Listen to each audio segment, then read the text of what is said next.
বন্ধুরা, প্রতি বছরের মতোই আজ আমি চলে এসেছিলাম আমার দেশের বাড়ির শেতলা পুজোতে।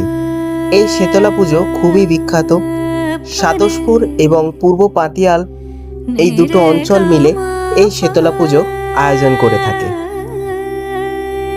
ভোর রাতে অফিস করে তারপর হাওড়া থেকে ট্রেন ধরে সোজা বরগাছিয়া, আর সেখান থেকে একটা অটো ধরলেই আপনারা সহজেই পৌঁছে যাবেন এই পাতিয়াল পূর্বপাড়া অঞ্চলে। যতক্ষণে গিয়ে পৌঁছেছিলাম ততক্ষণে ঠাকুরমশাই পুজোতে বসে গেছে।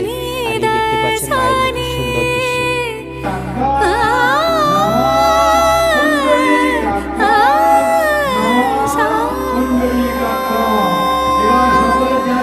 পুজোতে প্রথমে সুদূর গঙ্গা থেকে ভক্তবৃন্দ জল নিয়ে আসে এবং সেই জল নিয়ে আসার পর সেটা ঢালা হয়।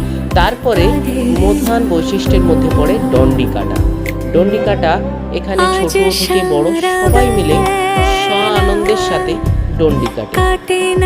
এই অতিরিক্ত তাপপ্রবাহের মধ্যেও এত নিবিড়ভাবে ডন্ডি কাটতে দেখে সত্যি মনটা ভরে যায়।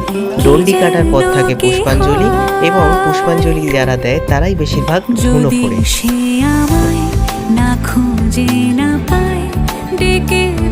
ঢাক কাসর এগুলোর আওয়াজ ছাড়া পুজো যেন ঠিক অসম্পূর্ণ।